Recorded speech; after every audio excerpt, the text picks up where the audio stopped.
अध्याय एक वट वृक्ष की छाँव। गंगा किनारे बसे एक छोटे से गांव रामनगर में पंडित रामेश्वर दयाल का परिवार एक वट वृक्ष की छाँव तले फलता फूलता था। उनके घर के आंगन में बरसों पुराना वट का पेड़ खड़ा था, जिसकी घनी शाखाएं पूरे आंगन को अपनी शीतल छाया से ढके रहती थीं। यह पेड़ सिर्फ एक पेड़ नहीं, बल्कि इस परिवार की एकता और प्रेम का मौन साक्षी था। पंडित रामेश्वर दयाल एक विद्वान और धर्मात्मा व्यक्ति थे, जिनका गांव में बहुत सम्मान था। उनकी पत्नी जानकी देवी ममता और करुणा की मूर्ति थी। उनके 3 बच्चे थे। बड़ा बेटा आदर्श, जो गांव के स्कूल में शिक्षक था। मझली बेटी राधिका, जो अपनी मधुर वाणी और कलात्मक प्रतिभा के लिए जानी जाती थी। और सबसे छोटा नटखट और प्यारा बेटा कृष्णा, जो सभी अपनी पढ़ाई कर रहा था। परिवार का हर सदस्य एक दूसरे से अटूट बंधन से जुड़ा हुआ था।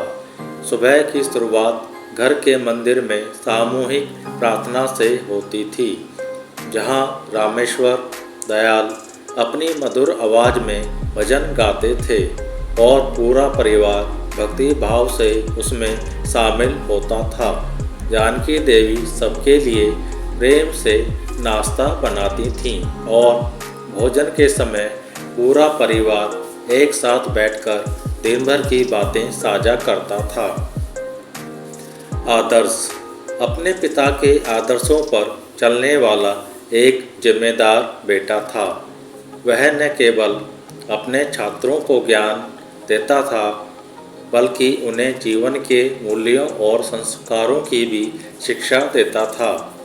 राधिका अपनी रचनात्मकता से घर को हमेशा जीवंत बनाए रखती थी। उसकी बनाई रंगोली आंगन को और उसकी मधुर आवाज़ घर के वातावरण को आनंद से भर देती थी। कृष्णा अपनी शरारतों से कभी कभी परेशान जरूर करता था, लेकिन उसकी मासूमियत और प्यार सभी के दिलों को जीत लेता था। घर में दादा दादी यानी रामेश्वर दयाल के माता पिता भी रहते थे। दादाजी, जो अब चलने फिरने में असमर्थ थे, अपनी कहानियाँ और अनुभवों से बच्चों का मनोरंजन करते थे। दादी जी अपनी ममता भरी निगाहों और स्वादिष्ट पकवानों से पूरे परिवार को स्नेह के बंधन में बांधे रखती थी। अध्याय 2 रिश्तों की डोर। इस परिवार में हर रिश्ता एक मजबूत डोर की तरह था, जो प्रेम और विश्वास से बुनी गई थी। आदर्श और राधिका के बीच एक गहरा स्नेह था। आदर्श हमेशा राधिका की कला का सम्मान करता था और उसे आगे बढ़ने के लिए प्रेरित करता था। राधिका भी अपने बड़े भाई का बहुत आदर करती थी और मुश्किल समय में हमेशा उसका साथ देती थी। कृष्णा भले ही छोटा था, लेकिन अपने बड़े भाई बहन के प्रति उसमें बहुत आदर प्यार था। वह अक्सर आदर्श के साथ स्कूल जाता था और राधिका से कहानियाँ सुनने के लिए लालायित रहता था। दादा दादी का प्यार तो सभी बच्चों के लिए एक समान था। वे उन्हें अपनी गोद में बिठाकर पुराने किस्से सुनाते थे और उन्हें नैतिक मूल्यों का पाठ पढ़ाते थे। जानकी देवी परिवार की धुरी थीं। वह न केवल घर के कामकाज को कुशलता से संभालती थीं, बल्कि हर सदस्य की ज़रूरतों और भावनाओं का भी ध्यान रखती थीं। उनकी ममता और त्याग की भावना ने पूरे परिवार को एक सूत्र में बांध रखा था। रामेश्वर दयाल अपनी शांत और गंभीर प्रकृति के बावजूद अपने बच्चों और पत्नी से बहुत प्यार करते थे। वे हमेशा उन्हें सही राह दिखाते थे और मुश्किलों में उनका हौसला बढ़ाते थे। त्योहारों का समय इस परिवार के लिए और भी खास होता था।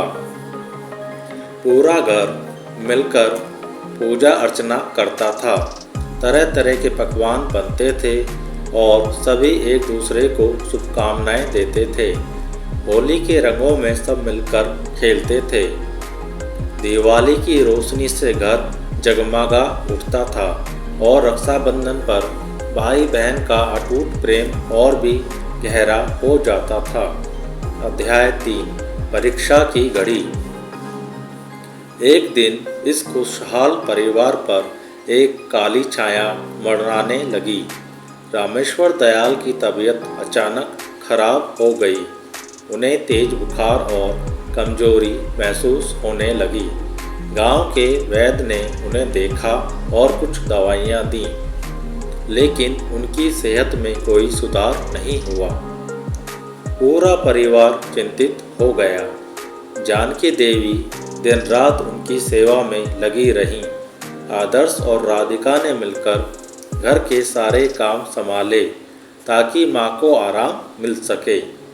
कृष्णा भी चुपचाप अपने दादाजी के पास बैठा रहता और उनकी सेहत के लिए प्रार्थना करता।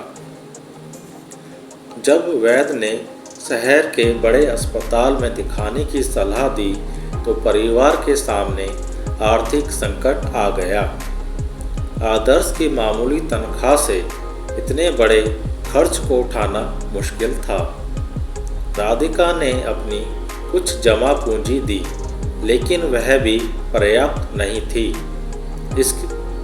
इस मुश्किल घड़ी में परिवार की एकता और प्रेम ने उन्हें सहारा दिया। गांव के लोगों ने भी अपनी तरफ से मदद की पेशकश की।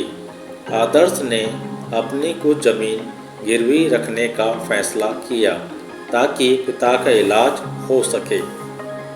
राधिका ने अपनी बनाई हुई कुछ कलाकृतियां बेचकर पैसे जुटाए। जानकी देवी का अटूट विश्वास और प्रार्थना रंग लाई।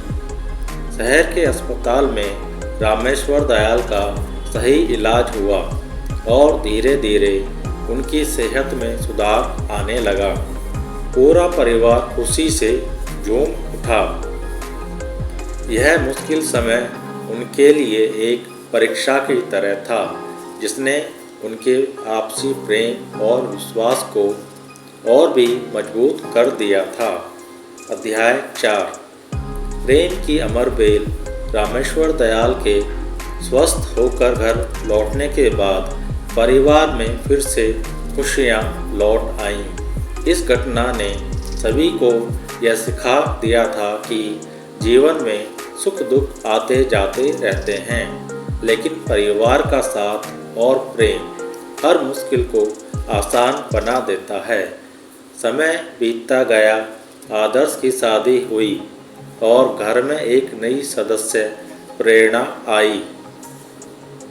प्रेरणा ने भी बहुत जल्द इस परिवार के प्रेम और स्नेह को अपना लिया। वह राधिका की अच्छी दोस्त बन गई और कृष्णा को खूब प्यार करती थी। जानकी देवी ने उसे अपनी बेटी की तरह अपनाया और घर में खुशियों का एक नया रंग भर गया। राधिका ने अपनी कला को आगे बढ़ाया और गांव के बच्चों को चित्रकला सिखाने लगी। कृष्णा भी अब बड़ा हो गया था और अपनी पढ़ाई में अच्छा कर रहा था। दादा दादी का आशीर्वाद हमेशा पर पूरे परिवार पर बना रहता था। वट वृक्ष आज भी उसी शान से आंगन में खड़ा था, अपनी घनी छांव तले इस परिवार की प्रेम कहानी को समेटे हुए। उसकी जड़ें जितनी गहरी थीं, इस परिवार का बंधन भी उतना ही मजबूत था। यह परिवार सिखाता था कि हिंदू परिवार की नींव प्रेम, त्याग, सम्मान और अटूट विश्वास पर टिकी होती है। यहाँ हर सदस्य एक दूसरे के लिए जीता और खुशी और गम में एक दूसरे का साथ देता है।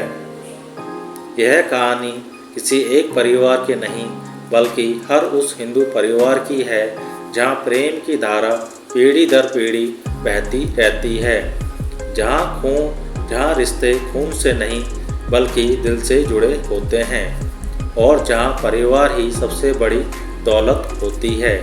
यह प्रेम की अमर बेल हमेशा हरी भरी रहती है, वट वृक्ष की छांव तले पीढ़ी दर पीढ़ी फलती फूलती रहती है।